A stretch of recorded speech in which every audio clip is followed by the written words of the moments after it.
E Rodrigo Loureiro, para a gente falar mais como o mercado reagiu essa semana após o anúncio dessa tarifa de 50% sobre os produtos brasileiros e as perspectivas para a próxima semana, eu converso agora com o Fabrício Voit, economista da Aware Investments. Oi, Fabrício, muito bom dia para você. Seja bem-vindo aqui a este plantão. Obrigado, viu, pela sua presença. Tudo bem? Bom dia, tudo ótimo. Como é que vocês estão? Tudo jóia. Fabrício, antes da gente começar, eu queria que você também acompanhasse aqui com a gente, que nós preparamos uma lista, eu vou chamar de a lista de Schindler de Donald Trump, né, que seria a lista de Trump, no caso, das tarifas da semana. Se bem que já tem atualização, porque todo dia tem uma novidade. Aliás, a cada minuto pode ter uma novidade. A semana encerrou com o Brasil sendo o país que sofreu a maior tarifa dos 24 países agora, neste momento, mais União Europeia. 50% então, Loureiro. Sim. E Fabrício, 50%. Depois vem Laos e Mianmar, 40% de taxação. Nós também temos aqui, ó, Camboja e Tailândia. A gente lembra que Camboja tem uma importância ali têxtil, fabrica, né, roupas, vestuários e também tênis. Levou uma tarifa de 36%. Canadá, na sexta-feira, junto com Bangladesh e Sérvia, com 35% de taxação. Então, esses são os primeiros lugares. Aí, nós vamos ver aqui, ó, Indonésia, 32%, uma taxação aqui da Indonésia vem em quinto lugar. E aqui já tem atualização nessa lista. Sim. 30%, África do Sul, Argélia, Bósnia e Herzegovina, Iraque, Líbia, Sri Lanka e agora México e União Europeia. Certo, Loureiro? É isso aí. 25%, os países que receberam essa sobretaxa. O Japão e Coreia do Sul, lembrando que o Japão é um dos grandes parceiros comerciais dos Estados Unidos. Brunei, Cazaquistão, Malásia, Moldávia e Tunísia receberam 25% de taxação de todos os produtos que vão entrar nos Estados Unidos, isso a partir de 1º de agosto. E as Filipinas vêm aqui no último lugar com 20%, então, a lista de Trump, 20% de taxação. Fabrício, eu quero então te colocar nessa conversa pelo seguinte: o Brasil, com esse viés político, acabou sofrendo a tarifa mais alta de todas, né? Como é que os setores, né, a indústria brasileira, o empresário exportador, pode driblar esse tarifaço de Trump? Pegou todo mundo de surpresa, porque o que acontece, né? Nós tínhamos ali a eminência das guerras comerciais Estados Unidos-China. O Brasil poderia, até foi discutido isso no início do ano, que o Brasil poderia ganhar algum mercado com esse tipo de discussão, tipo de guerra. Quando veio a tarifa para o Brasil, veio de 10% e estava tudo certo. As exportações e importações, saldo de balança comercial desse primeiro semestre veio positivo para os Estados Unidos, ou seja, nós importamos mais do que exportamos. Então esse era um tema que não estava sendo muito discutido. Até imaginávamos que poderíamos ter uma tarifa adicional, talvez 20%, 25%, e talvez isso tenha sido o principal ponto, né? O governo ele não estava preparado para absorver uma tarifa de 50%, o próprio mercado não estava esperando uma tarifa de 50%, e não havia essa necessidade de discussões ou negociações entre Lula e Trump, porque, de certa forma, a gente já estava aceitando aqui no Brasil que poderíamos ter uma tarifa adicional, talvez 20%, 25%, e aí essa negociação ela nem ocorreria. Mas, como você bem comentou, né, todos os dias nós temos novidades com o Trump, e isso acabou pegando todo mundo de surpresa. Os mercados, obviamente, reagiram mal, porque boa parte das exportações que nós fazemos para a indústria americana é de bens industriais. E a geração de emprego aqui no Brasil ela é muito elevada. Para vocês terem uma ideia, as exportações que nós fazemos para os Estados Unidos são responsáveis pela maior parte dos empregos que nós temos hoje para o setor exportador. Então, os Estados Unidos representam a maior geração de emprego para esses setores. E aí, principalmente no setor de valor agregado, porque os produtos são semifaturados, né? Petróleo, próprio minério de ferro, commodities em geral e, obviamente, um setor que é estratégico para nós, que é de tecnologia, através da Embraer. Então, vocês devem ter percebido, acompanhar, a Embraer teve uma queda substancial. A própria WEG, que é uma outra empresa muito importante do setor tecnológico, também mexeu muito, porque ela tem muitas negociações fora do Brasil e no mercado americano. Então, ainda é difícil a gente ter essa previsibilidade, porque a gente não sabe até que ponto o Donald Trump vai manter isso de pé. É sabido que não vai ser uma tarifa mais baixa. A média, depois de todas as discussões que nós tivemos no mundo, as tarifas ficaram na faixa de 17%. Então, não é esperado que a gente volte a ter 10%. é esperado que a gente tenha 20 ou um pouco mais. A questão agora vai ser uma habilidade de que o governo federal, através das suas embaixadas, consigam discutir isso. Por outro lado, a gente sabe que, historicamente, a gente não teve essa aproximação entre Lula e Trump, então vai ser bastante complexo e a gente vai ter uma semana que vem muito volátil, extremamente volátil, porque a gente não tem como saber o que vai acontecer de fato e quais vão ser os desdobramentos. A gente fica preocupado com o que o Trump vai fazer, mas, por outro lado, a gente também está preocupado com o que o Lula vai fazer e como ele vai responder. Então, está todo mundo aqui preocupado com esse ponto. Quem vai se segurar na retórica? E daqui a pouco, ainda aqui nesse plantão especial, nós vamos mostrar, viu, Fabrício e Rodrigo, como que foi a semana das ações das empresas. Nós vamos mostrar aí as maiores baixas e as maiores altas. A Embraer está entre as maiores baixas. Rodrigo Loureiro. Fabrício, deixando de lado a questão política ali envolvendo o ex-presidente Jair Bolsonaro, do qual o Trump tem tido um afago maior ali nas últimas semanas, feito postagens em defesa do ex-presidente, deixando essa questão de lado, quais são as cartas que o Brasil tem para negociar com os Estados Unidos? O que o Brasil pode oferecer para os Estados Unidos para tentar abaixar essa tarifa de 50% sem interferir ali no julgamento do ex-presidente Jair Bolsonaro, deixando essa questão política de lado? Essa é a pergunta mais complexa e a mais difícil.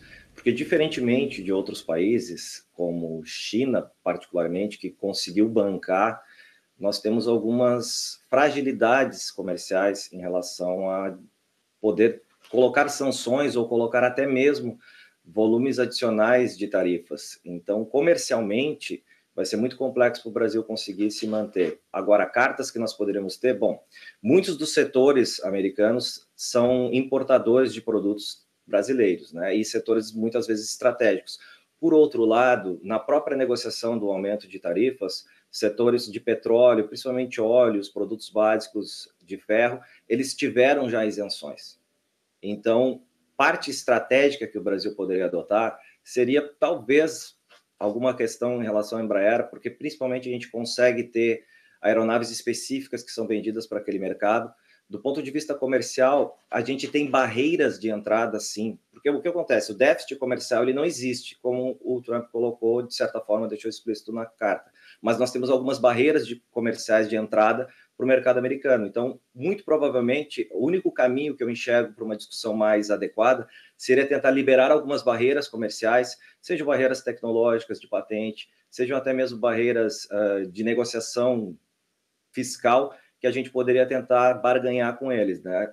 Todos os países possuem essas barreiras de entrada, o Brasil não é uma exceção, o Brasil não é o que tem as maiores barreiras de entrada, mas já que nós não temos uma economia ou não temos produtos que possam necessariamente serem vitais para a economia americana, como o caso da China com minérios raros, né, a gente pode tentar negociar com eles uma abertura dessas barreiras para que o mercado americano consiga iniciar uma negociação maior aqui no Brasil, fazer mais produção aqui, exportar mais, colocar mais patentes aqui dentro para que a gente possa ter algum poder de barganha. Então, eu vejo muito mais através das barreiras comerciais do que necessariamente uma pressão através de tarifas ou tentar impor que a gente não vai exportar algum produto, pois, de fato, nós não temos muitos produtos que sejam muito específicos para que os Estados Unidos possam precisar tanto, né, que não consigam trocar os mercados. São barreiras comerciais, eu acho que vai ser o caminho mais adequado para o Brasil tentar buscar uma negociação adequada para o futuro. Ô Fabrício, você falava agora sobre o déficit, né? Porque um dos argumentos do presidente norte-americano, ali nas linhas miúdas, é que há uma injustiça comercial, que a balança comercial Brasil e Estados Unidos, ela seria deficitária para os Estados Unidos. E os números desmentem o presidente norte-americano. E a gente vai mostrar aqui, queria que você também acompanhasse conosco, porque no ano passado, as vendas para o Brasil, ou melhor, do Brasil para os Estados Unidos, bateram um recorde. Foram de 40,3 bilhões de dólares no ano passado. Só que mesmo assim, né, Loureiro, o déficit em relação aos Estados Unidos foi de 253... Baixinho. 253 milhões, mesmo batendo o recorde de vendas para os Estados Unidos. Déficit em desfavor do Brasil. O Brasil ficou negativo em relação aos Estados Unidos. Mas já neste ano, de janeiro a junho, no primeiro semestre, o déficit já aumentou muito. Exato. Foi de 1,67 bilhão de dólares. Os Estados Unidos estão vendendo mais para o Brasil do que o Brasil está vendendo para os Estados Unidos. Então, esse déficit é só do primeiro 6 meses de 2025.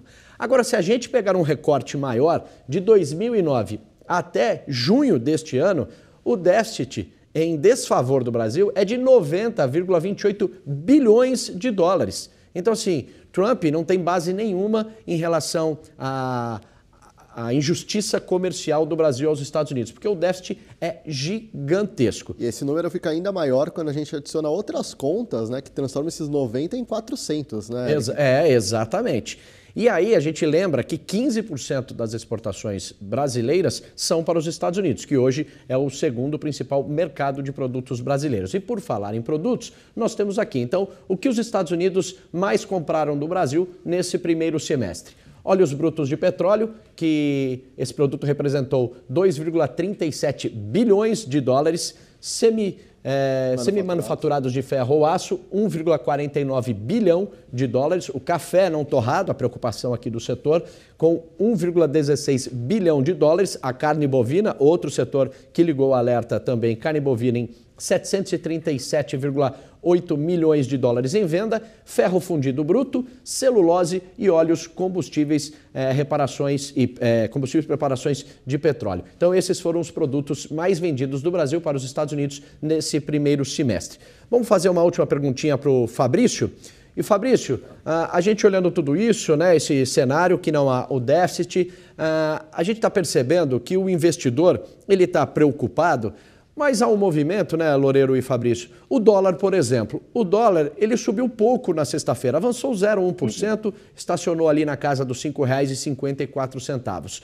O investidor, ele procura hedge, procura proteção, mas o dólar está sendo deixado um pouquinho de lado, não vai ser tão procurado ou ainda vai apresentar volatilidade? O dólar ele continua sendo procurado, mas na intensidade tradicional, porque o que ocorre, né? A gente teve ali uma alta de dólar, as projeções para o dólar no futuro são mais elevadas, mas a gente já vinha num processo, né, de carrego das carteiras. Então, quando a gente pega de investimentos, boa parte dos investidores já estavam nesse processo de compra de dólares, o que segurou bastante o preço para cima. Então, chega um limite que você já não consegue mais ter uma elevação. Então, tem que ter um evento muito importante para que isso se altere, que foi de fato as tarifas, então o dólar acabou crescendo, mas não há uma perspectiva de que o dólar ele aumente muito em relação ao que está ocorrendo, porque em termos de tarifas e negociações comerciais, isso não mexe tanto no preço do dólar, apesar de gerar incerteza, né? A cotação cambial ela é muito mais vinculada a questões internas brasileiras, sejam elas do ponto de vista fiscal, sejam elas do ponto de vista comercial do mercado interno, do que necessariamente essa questão de exportações e importações imediatamente, porque o que ocorre, tá? A gente está falando de tarifas, se as negociações entre mercado americano e brasileiro reduzirem, a gente vai ter que desovar, né, ou despachar essas mercadorias, tentar encontrar outros mercados. Isso, naturalmente, a negociação ela vai permanecer sendo feita em dólares. Então, se a gente fosse ser uma análise muito fria, eu perdi um mercado que eu vendia em dólares e necessariamente teria que agora vender em reais. Então, eu teria uma demanda por dólares muito mais baixa do que eu tenho hoje. Então, sobrariam dólares, naturalmente, eu teria uma redução da cotação, né? Como a gente sabe que as negociações internacionais são feitas em dólar, então a diferença ela não é tão relevante nesse aspecto. A diferença mesmo é econômica, do ponto de vista inflacionário, do ponto de vista de empregos, então não necessariamente do ponto de vista do dólar, porque imagine, eu vendo para os Estados Unidos em dólar, se outros países quiserem comprar a minha produção, eu também vou vender em dólares, então o câmbio ele acaba não sendo tão relevante nesse aspecto, a não ser do ponto de vista de incerteza, caso haja aí um crescimento das animosidades entre os dois países. Fabrício Volt, queria muito agradecer a sua participação neste sábado no plantão especial Times Brasil, licenciado exclusivo CNBC. Um ótimo final de semana para você e obrigado por nos trazer essa perspectiva e esse olhar também diante desse tarifaço de Trump para o Brasil. Eu que agradeço, um ótimo dia para vocês. Muito obrigado. Obrigado.